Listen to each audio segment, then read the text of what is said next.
A few years ago, I think a lot of us didn't realize the impact that a few banks could have on our lives, and that sure has changed. I think it was really an awakening that our economy could be so contingent or at the mercy of the actions of a few too big to fail banks.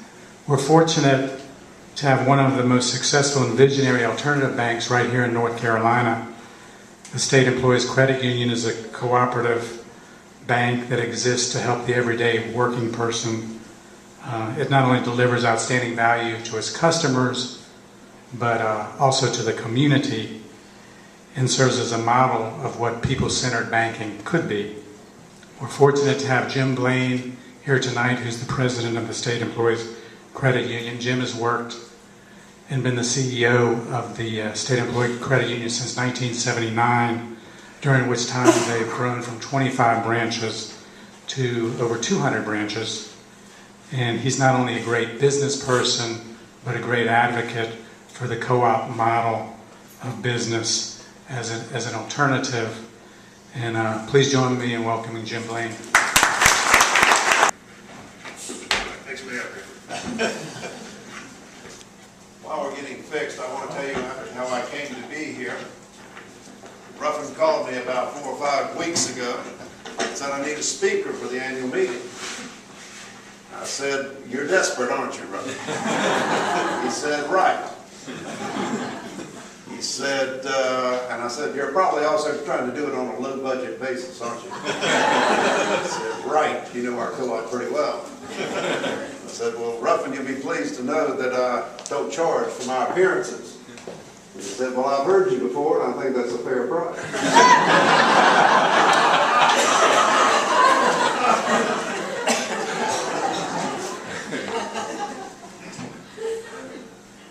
One thing that Ruffin and Andy have not learned, I've been in this business so long, and so many annual meetings, that they will learn in time that you wear dark clothes. Not to be formal, but because you have certain members who will ask you questions and you don't want them to see you sweat. So I'll give you that advice. Before I get started, I'm going to run through a couple of slides. Ruffin asked me to talk a little bit about another co-op you have in town that you may not be familiar with. I hope many of you are familiar with it and are members of the State Employees Credit Union. That's where I work. Hey to you too. But first of all, I'd like to tell you that Weaver Street Co-op is a national treasure among cooperatives.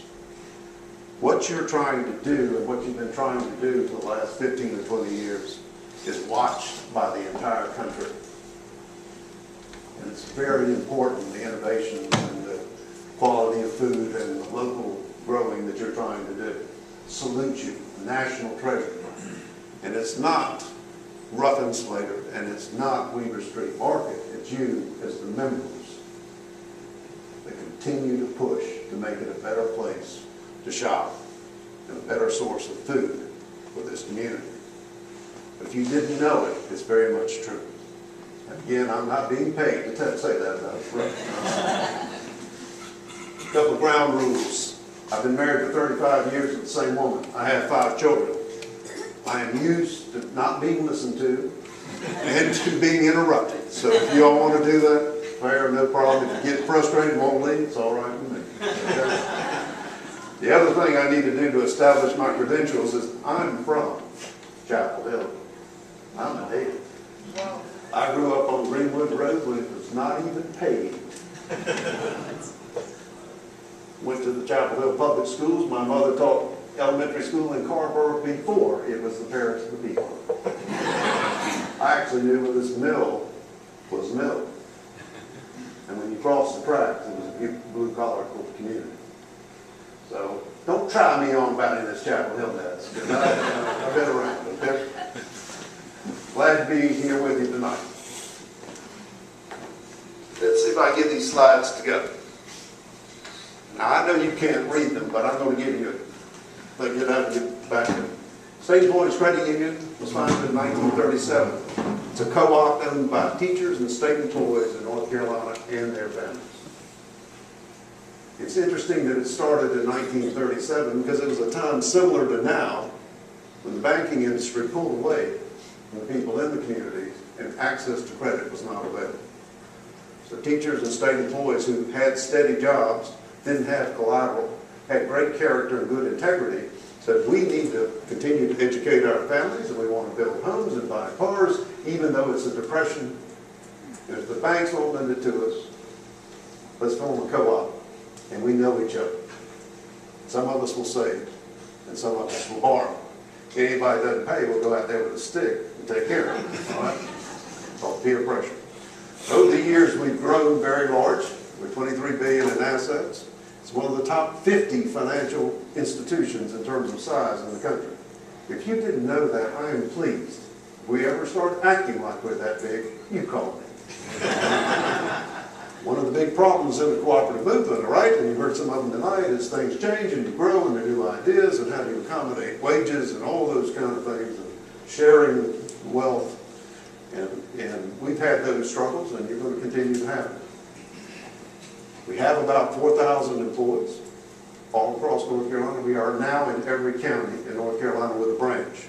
We had to count the deer and bear in Hyde County as state employees to justify that branch. And at some point you want the reach of serving everybody that you possibly can. We are only in the consumer business. We do no business or commercial lending. So we make loans for mortgages, cars, kids' education, and that sort of thing. You all serve the public as well as your members. We're only allowed to serve our members. We can only lend to our members. 99% of our members are in North Carolina. The money, by the way, we have no borrowed funds. All the money that is collected is loaned back to our members and reinvested in North Carolina. You will generally find that our credit union has the highest deposit rates, which is kind of an oxymoron in this environment. But our low rates are higher than their low rates. And we generally have the most favorable lending rates and very few fees. The way we return our patronage dividend to our members is through not only convenience of service, but also better rates. They get it every day, right? Let's see what else I got. We have, in addition to the branches, we have almost 1,200 ATMs called cash points. It's a proprietary system that's owned by you that are members. They are surcharge free, not only to our members, but to every North Carolinian. To give you an idea, we process about 3 million non-member transactions on those ATMs each and every month. That's about 36 million transactions a month in North Carolina. If those members had to pay a $2 surcharge at another institution, they would be out $72 million. 36 times 2.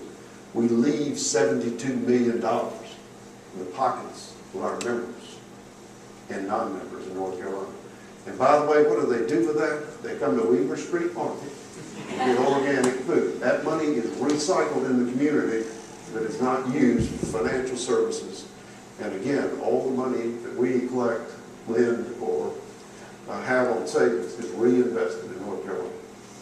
Okay? Let's see if I can cover all those. Any questions on that? I was joking about the questions. All right.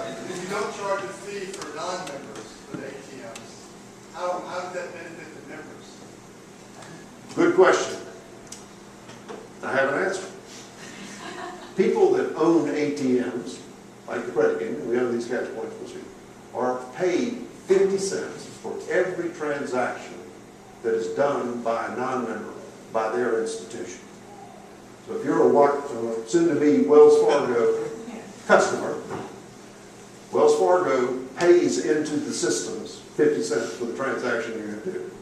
So let's reverse it. Although we're saving folks $72 million, right? 36 million transactions times 50 cents is a whole lot of money. So the fees that we collect from the non-members actually go to make sure our members get it at no cost. Did that sound like gobbledygook?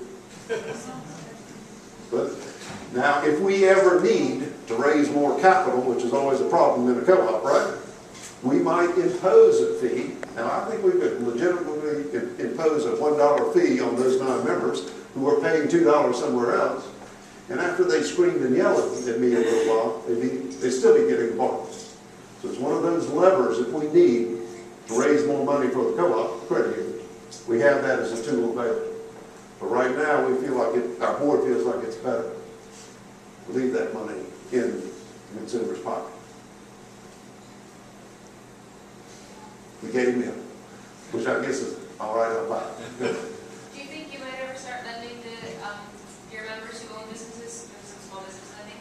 We are asked that continually. I was going to keep asking. I got your name on file. We are asked to do that continually, and there are a couple of ideas. We don't know that business. Business lending is a different business than consumer lending. All right? Just take my word at it. Different set of skills, and we don't have them. All right? So if we want to go into that, we're going to have to train our staff to be able to serve you well. Second thought is we have many great banks in North Carolina. We really do. We have some sorry ones too. But we have some really good ones. And they're really good at their business.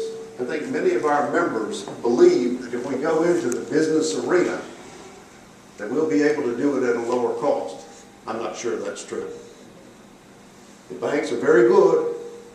They do it well. And one of the things we're not certain, we don't know that we should waste our resources, your resources, on investing in that business if we can't do it better or cheaper for you. Then perhaps we're just wasting your capital. But we keep being asked and we're looked at. The other thing is we're not quite sure. We would like to serve small, very small, micro, mom and pop businesses. We have no ambitions to own shopping centers and to finance GM. The problem is once you start in, if your business becomes very successful, we have to send all the successful guys away. And so we're not quite sure where that leads us. I didn't say that was right or wrong. But if we go into it, it'd probably be at the same cost as your bank. No, we can get better than that. And I'm not sure that we have the skills. If you are a plumber, we have to become expert in plumbing. If you are a commercial developer or something, or a house builder, we have to be a carpenter. Right? You've got to know a person's business if you're going to serve them well. And we just don't have those skills. And we also don't want to be distracted from what we think we do really, really well. Because if we take some of our people and, we start saying do some other things, that will take away from the consumer side. I have a slick answer for everything. I've been at this so long. Did you buy that one a little bit? Okay. All right. Let's see what else we got here. 4,000 employees. We have one of the lowest costs of operations in the country. Despite all those very expensive branches and ATMs. Cost is measured by expense to asset. You see the banks are operated twice the cost of what the credit union does. Because our members are just like you. They want two things from the credit union. They want Tiffany quality service at Walmart pricing. Y'all are hard as hell. I mean, you really, right, Ruffin? Is that what they do, right? Same thing here, right? So we try to stay focused on the consumer. We do it at the lowest possible cost. We narrow the choices. If you go into the credit union and say, I'd like to open a checking account, which one should I take? We say, take that one because that's the only one we offer. Simplifies the process for everybody. Choice leads to more cost. So we try to do the basic consumer lending deposit services at the lowest possible cost. Okay? We have 97% approval rating by our members. 85% is very satisfied, best in the country. The other 3% call me continually. We are not a perfect organization. We make a lot of mistakes. We can always improve. I assure you, I am and the staff and board are accessible if you have a concern. We do want to hear from you. All right? We have online banking and mobile services and texting and all those kinds of stuff. Website, just you can list everything you want on to, okay? Any questions about the array of services? Unqualified, but we want a clean operation. Unqualified opinions forever. No mess organization.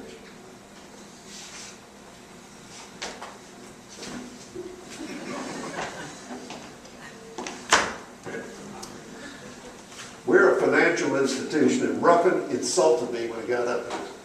The one thing that we are not is a four-letter word. If we wanted to be a bank, we would be something different. If you wanted to be Walmart food store, you'd be something different. We are not a bank, we're a credit union. In fact, we're the opposite of a bank. Banks love them to death, but their job is to extract money from your pockets. Our job is to leave it in your pocket. And in this day and time, our members need all the money they can left in their pocket. All right? So if you'll promise, I will continue, if you promise never to use that four-letter word again, right? Read. All right, Kurt, what do you call the side of a river? Bank. Who was complaining about the board? He needs training. What do you call a basketball shot that hits the glass and then goes in? Credit union. Thank you. Okay.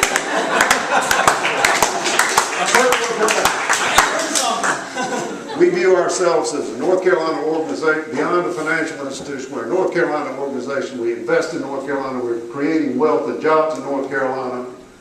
And we want to be viewed long range as an asset to the state. Just like Weaver Street Market is an asset to the food community in Carver. That is not something generally that banks aspire to. We want to be something different. We want to be something important. Borrowing and lending money and all that is not that important. Changing people's lives by allowing them opportunities to educate their kids and buy a home and save for retirement is really, really important. Banking is not. If I play pool with you and I hit it, all right, go ahead. Thank you. These are the same principles that you deal with as a co-op. A couple of things about our credit union. One member, one vote, right? Doesn't matter whether you have $25 or $250,000, you get one vote at the annual meeting to elect the directors. There are 11. They serve without compensation. We're very volunteer oriented. We also have an advisory board at each of the 240 branches to make sure we stay in touch with the local community. Because as you grow and as you have 3 stores, how do you keep the organization together, right? You've got to reach out and make sure that connection is made. We don't risk rate loans. We view loans kind of like being pregnant. You either are or you're not, right? You're either going to repay it or you're not. You're not sort of going to repay it. So same rate for everybody. We're one of the few organizations that still do that. We don't care what your credit score is. We care what your character is. That's what repayment is all about. Cooperative, all the staff, including me, is salaried. No bonuses, no incentives, no perks, no parking places. I don't know why I work for this place, I swear. Same health plan for everybody, same vacation time. We are egalitarian. Now, we do differentiate by pay, because there are differences in difficulty in the job and in performance. But everybody is salaried.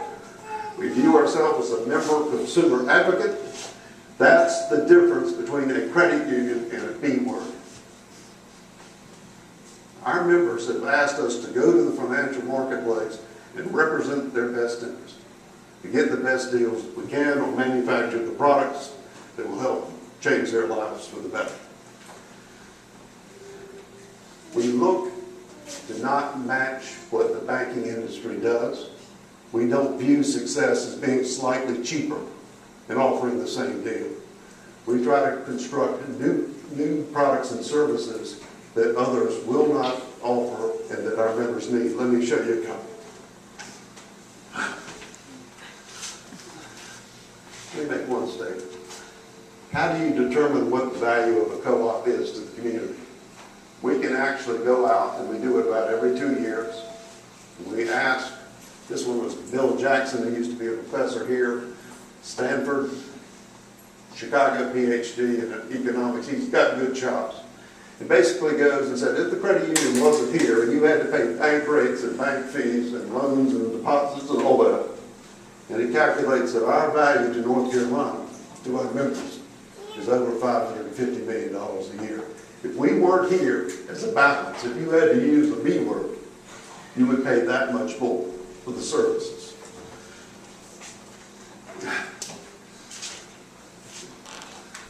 Let me give you here are the 4 examples. I know none of you would make a payday loan. Nobody makes it, but there's sure a whole lot of them make it. A payday loan is where somebody goes in before the end of the month, borrows $500, right? And repays it out of their direct deposit on payday.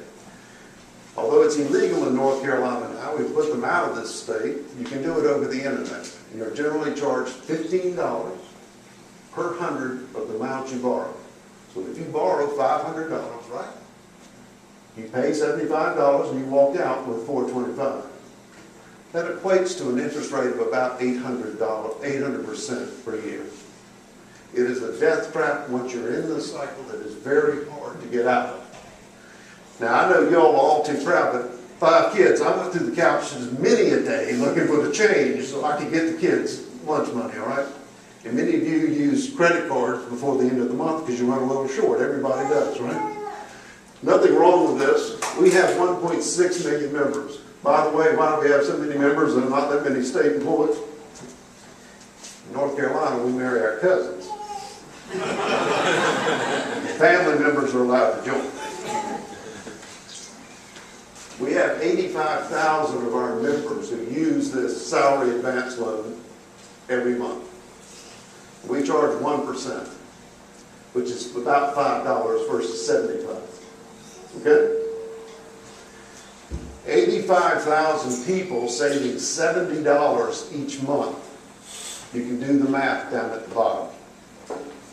That leaves $6 million just for those 85,000 people in their pockets to shop at Weaver Street. 6 million times 12 months. You're glazing over because it's impossible to believe that finance could hurt you this much, especially when you're low income and you're struggling to make ends meet. Payday lenders are pulling $72 million if we weren't there doing this product out of our members' pockets, which would not be available for them in the community to reinvest in far more prudent things. Y'all get that? It's astounding, all right? We're going to talk about the problems of finance in a little bit. I'm going to recommend a movie to you called Inside Job if you haven't seen it. But what's going on in this country is a disgrace. And nobody's going to jail about it yet. But you ought to be outraged about the impropriety of the financial institutions in this country. And you're going to pay for it, you and I. 10 minutes before questions. Gotcha. Speed up. This gets a little quicker. One thing is we have become the biggest payday lender in North Carolina, something of which we are not proud. What we have done is put in an enforced savings account. If you come in and make a payday loan, 5% of what you borrow goes into a savings account and is pledged. About 18 months out, you have $500, and when you come in, we say, here, take the money, go and sin no more.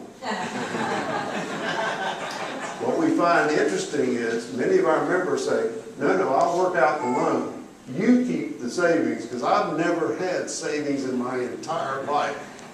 And this group of people who thought they had nothing have $23 million on deposit in our organization. You can, that's an unstandard answer. Part of the answer was to get them out of the payday lenders. Now how do you break the cycle and get them back to even so they can go forward? Better sit here and we'll do it. I want to show you the mortgage. You've heard about the mortgage mess, right? Look at this thing. Economist, all you chapel aliens read The Economist, I'm sure. They said in 2002 that over half, right, of the loans made by Fannie Mae, right, the national lender, were mispriced by 4%. They could have been at a rate 4% lower than they were charged. Let's take a look at what this means. Here's a $100,000 loan. I know that's a joke in Chapel Hill, but just take that for granted. And this rate is a little higher than they are now, but comparison is the same. At $11.75, you would have paid $1,000 a month for 30 years, right? That's your monthly payment. But it was mispriced by 4%. It could have been 4% lower. Over half the loans could have been 4% lower. And if so, the consumer would have paid not $1,000, but $700 a month. Same house, same loan. This is your national mortgage lender. Now that's a disgrace a little bit, but here's the real disgrace. See that payment for 30 years? If it had been correctly priced at $775 and made for 15 years, the mortgage banking industry stole 15 years of somebody's life.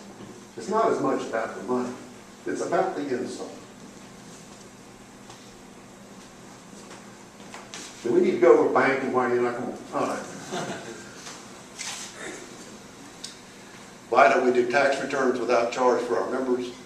Why? Because we save them $200 and give them away from some of the poor properties. The earned income tax credit, there's about $150 million in earned income tax credits, which is your former welfare system. But if you're working, you get a refund, you do it. It's going to waste. It's not coming into North Carolina as it should. We're helping make sure that members that deserve this money capture it, and it's reinvested in North Carolina. I'm about through. We work with the Latino credit union, regardless of your politics, aliens or not. They're getting shot on the streets of Durham and Chapel Hill. They needed a place. We cooperate. They're now a $100 million organization. You have a branch here in Boulder. We also have a foundation. It's funded by, not the credit union, but you as a member. We had charged forever $1 per month for checking since 1980. Every member, doesn't care what your balance, you're going to pay $1. We gave our members this choice. You can either contribute that dollar to the foundation, or you can continue to pay it as a fee. Wonderful intelligence test. 99% of our members said, oh, well, let's give it to the foundation. And when you have 800,000 checking accounts, that's a whole lot of money going into the foundation. We give you give a $10,000 scholarship each and every year at every public high school in North Carolina. 2 $5,000 scholarships at the community colleges, each of the 58. Many other projects. First one that we did, this says Winston-Salem, it opens next month. First one was the family house here in Chapel Hill out at Finley Golf Course. What does that amount? People from all across North Carolina come to the hospital, their child or somebody has an operation, they're sleeping in their cars and in the waiting rooms. Funded that to help give them an option. Also have a couple of teacherages in places like Ahoskie, where they could not recruit teachers because there was no rental houses that were safe in the entire county, and an interest-free loan and some things like that. Well, that's not expensive. At one at Hatteras, it's still floating. Sponsoring a cancer center in Asheville, opens a 4-H center in Richmond County. Lastly, what's our mission?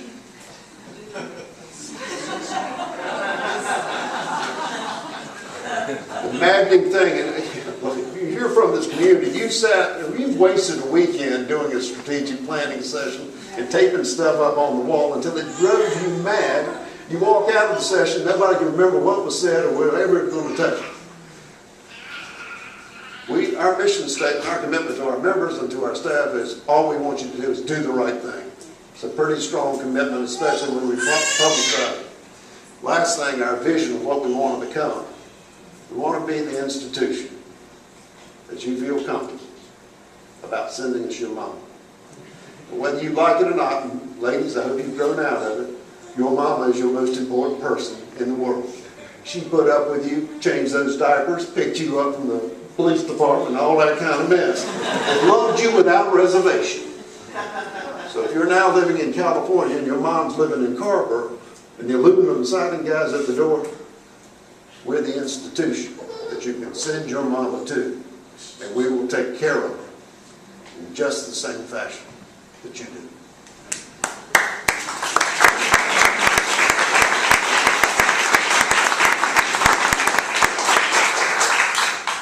Why would we applaud somebody doing the right thing in this day and time? It seems like common, right? The one I think Ruffin likes, Thomas Paine is my favorite guy. In 1774, he stepped off the boat in Philadelphia. He didn't have anything but a letter from Ben Franklin in his pocket. And he immediately started to campaign against slavery. We view our organization in the same sense. Don't think it's reasonable. Think about that mortgage example and the salary advance. Don't think it's reasonable that people ought to earn their living off of the misery of others. And perhaps that's the basic idea of a co-op.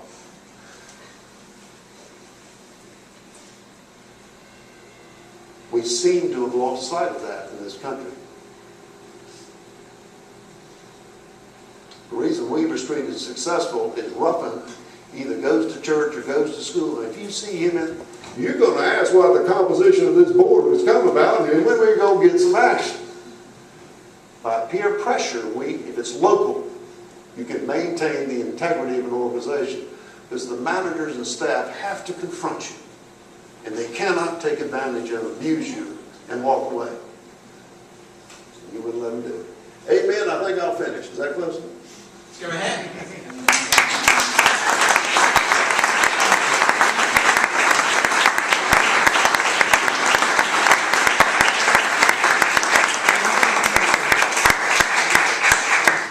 Bank some time for questions.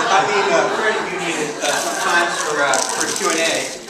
But I did want to make one award. Mr. Slater, if you'd come forward and get the official credit union t-shirt.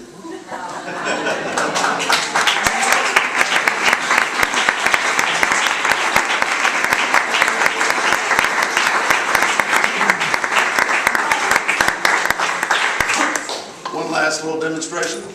Don't even hurt. Let me give you one idea of why cooperative credit unions are so important and why you ought not to confuse us with a bank, right? What is this? Piggy bank, right? No, that's a piggy bank. 500 years ago, I think that's about the right time, right? There was a guy in England who said, I'm going to come up with an animal or something to put coins in that would represent my B, A, and K, right? Now, if you think about that, that guy had all kinds of choices, didn't he? Could have been a sheep, could have been a dog, right? But that guy knew his banker. And what a pig does is take a little more than its fair share. That's what pigs do, right? So if you don't think, if you're not, the next level of what Ruffin is doing and the staff here, is you want to take it to the next level of social responsibility. If you're not using Weaver Street Market, you ought to be ashamed. If there's some reason you're not using a credit union, and there are over 100 different ones in this state, David Bramer manages one, he's one of your members here. If you're not doing that, then perhaps you're not investing in your community as you should. So, if I haven't convinced you, one thing I'd like you to do is when you get home, I want you to break some bad habits and use your credit union cooperative if you have that opportunity. Now,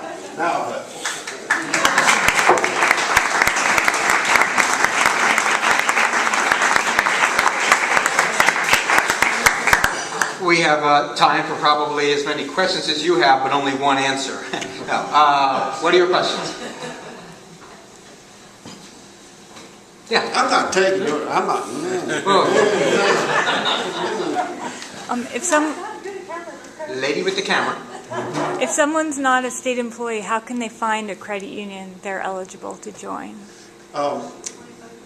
People hear the question? How can If you someone- find, go ahead, sorry, Ed, you do it. How can I find a credit union that I might join if I'm not a member and I'm not a state employee? You should call the website, North Carolina Credit Union League, if you look it up, and they have a selector service, and you can kind of page through them. There are many community-based credit unions now. It used to be who you worked with, right? But Coastal, for example, in Raleigh, allows most everybody to join. David, help me, who else would? Self-credit. I'm not familiar with them. I think Latino's eligible Latino. is a community, particularly in Carver. You can also trace your family tree. Are you from North Carolina? Are you married? Marry a teacher or something. Do you receive a paycheck from any agency of the government, federal, state government, or local? Anyway, do a little inquiry, and you'll find something. But there are 100 different ones, isn't there? Why don't you do the right thing and let all people in North Carolina belong to your credit union? Because that's not the kind of co-op that we are. You'd be doing the right thing for more people.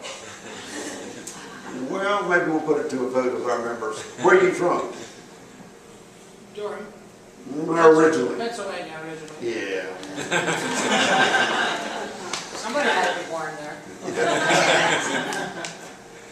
We happen to be a limited franchise credit union. Our board has always said we ought to stay with that. Didn't get to the slide, but growth has never been one of our goals.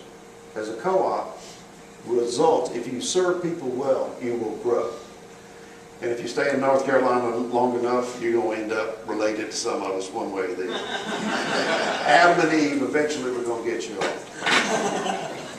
It's just not what we are. That's not what we're structured as. We don't serve the public nor folks outside of our field of membership. Lady in the back.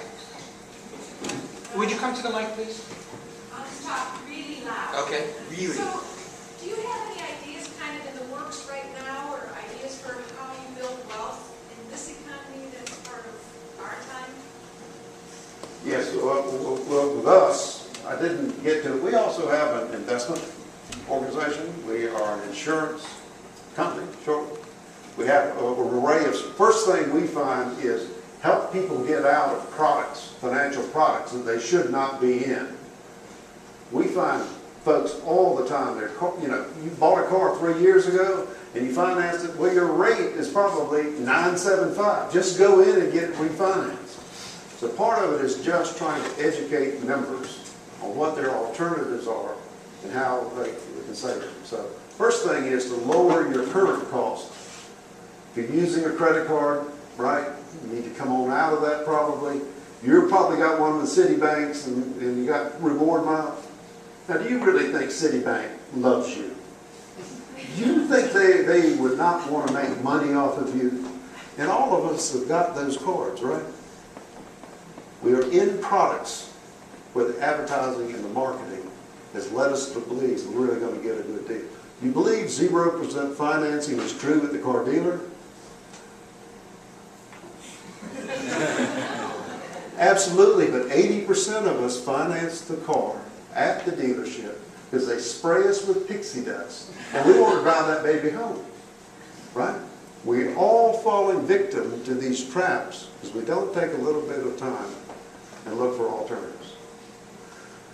So in terms of building wealth is, first of all, look at what you're paying in terms of your obligation. And savings, all of us have trouble. Save a little bit every month. It doesn't matter what rate. You put $25 somewhere and forget about it, you'll be Warren Buffett when you're 120. Can I do one? Does that? Let me give you the one dilemma. All right, Andy. Now go ahead.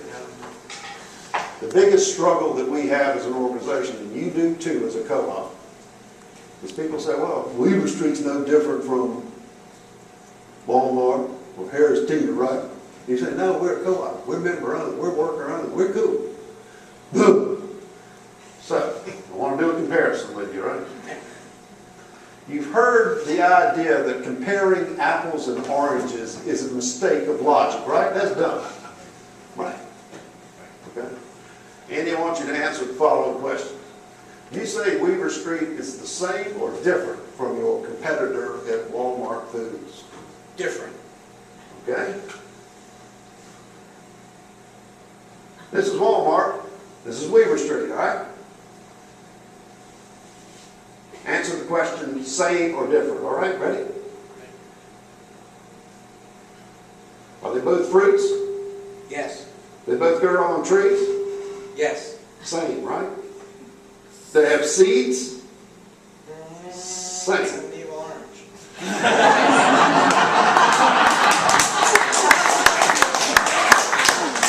Do they both make great juices? Yes. Well, Andy, you keep saying you're different, but everything I ask you, it's the same.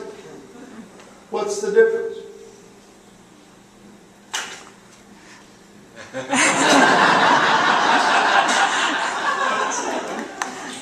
There is a difference. Last one, if you're not sure, if y'all would tell me one word that in the English language that rhymes with orange, there are things that are unique, right? If you want to come up with it, I'll wait to let you know what it is. Please, one more question. I'm on at Weaver Street. If there are no more questions, then let's thank Jim. Oh, yeah, I'm on. Was there one? Yeah, I wanted to know. Our members elect our board. We don't have this in Britain. I wanted to know how you influence the foundation.